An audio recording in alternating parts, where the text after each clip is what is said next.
sister. Niko poa sana. Uchemki ama venye ulitoka nyumba versus the weather you found kwa ground. Let me tell you, make decisions in the morning and you live with them. You live with those decisions till the last minute. Yeah, but I don't know, my brother there, son of nations, amevaa black kwa jua. Munaungua kuungua. Nakwambia, sasa hivi umeiva kuiva. Ai naisikia. But Mungu anasaidia siku zote. Moji, so nice to see you. Happy to be here. Najua leo utakuwa hapa pia in the afternoon. The champions arise. Yes, champions arise. Champions arise inamaanisha nini? Yani ina call for all of us. There's a champion in all of us. All of us have been called to be champions in an area. And I think this is just here to call out the champion in us. And the person championing this, of course, ni Nick Vujicic. Yes. Nilishinda Google jana nikiuliza pronunciation. Yes. Now, if you look at the guy, and he's really the guy to champion for us to be champions. Yeah. Because the odds were against him since day one. But yet he has done so much, yet he has achieved so much. He has even inspired most of us. So I think this is an amazing event, and for it to be in Dandora, for it to be in Islando, for it to be in Kenya, it's an amazing opportunity for all of us to be inspired and for the champion in us to be called out. Absolutely. Yes. Unajua umesema venye for him the odds were against him since day one. Alafu tunakuanga na hii kitu ya I don't know whether it's looking down upon ourselves ama tunajichomea sana. Tunasema kama Nick came out of that limitation. Basi mimi sina excuse. You know the way we tend to compare ourselves. Do you think that is something we can keep doing? Is it possible for us to encourage ourselves bila kujicompare na story ya mtu mwingine ka Christians? Well, yeah, I think comparison actually, honestly, the comparison yenye nimeona sana ni looking at people who are privileged and actually now like envying their position or I don't know, feeling like you're too bad off. I think most times we look at our stories and think we are worse off than everybody else. Yes, I think that's what my lived experience is. You look at somebody and you're like, hey, Grace ametoka mbali, she's more beautiful than me. Grace ametoka mbali, but she can speak better.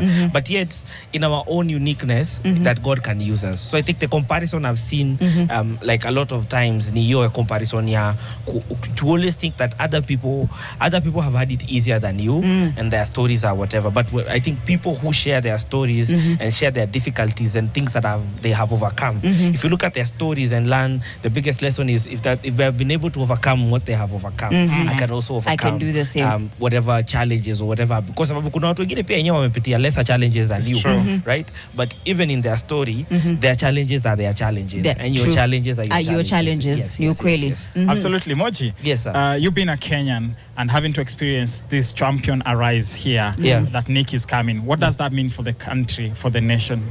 Absolutely. I think it's a great thing. I think we're seeing a lot of things happen in the country, especially things that are to do with like arts, entertainment, the creative economy, or they touch on it. And I think for me that is such a beautiful thing. So to actually see somebody like him who's world renowned, he's not a small person. He's a person who has written books that are bestsellers, a person who is known and recognizable across the globe. So him to choose Kenya as one of the countries that he's to come, and for it to involve artists, for it to involve creatives, for it to come to Islands, all these things are amazing things. Like there are so many things that I can be happy about in this whole setup. And you know, for me it's just to thank God that it's happening, and it's happening here in Dandora.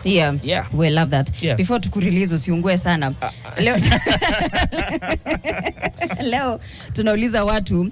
What is that when you are going through a period in your life when you are so discouraged? What is something someone once told you that stuck with you neka ku encourage? Well, tunakuwa deep. I remember one time I was an upcoming artist. Kila mtu ni upcoming, hata mimi bado ni upcoming internationally. So at one point you clock it.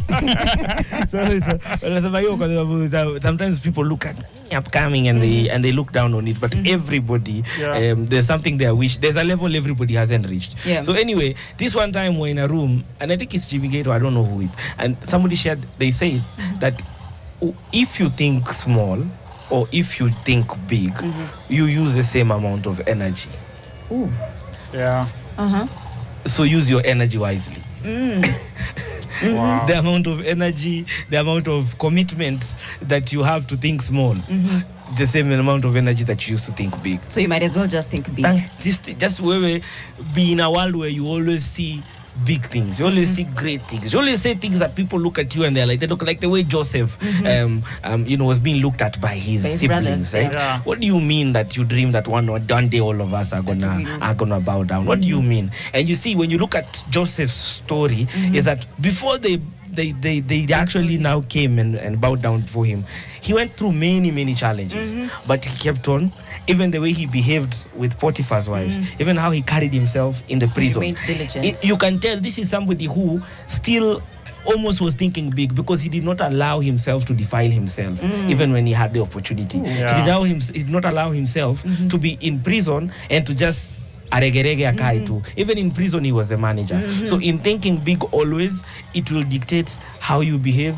It will dictate the people you entertain around you. It will dictate your day-to-day activities. Yes. So choose to think big, because if you think big or think small, it's the same energy. You expend the same amount of energy. Kuna motivational speaker nilisikia akisema, whether you think you can or you can't, either way you are right. Yeah, so we decide. It's true. Because if you think because again, coming from Kenya, sisi wote, there is so much within our growing up where we were born. There's so much we can peg our failure on. Yeah. So I was born by background. My mother got pregnant with me when she was a teenager. So mimi mtoto wa teenager, from birth nilikataliwa. I can say anything. Na itakuwa true. That's true. Yeah. But I can also say, if God uses Joseph, if God has used all these people that I read in the Bible, and the people like Nick that I can see with my eyes, how much more can God use me? Absolutely. And lift me up from my challenges.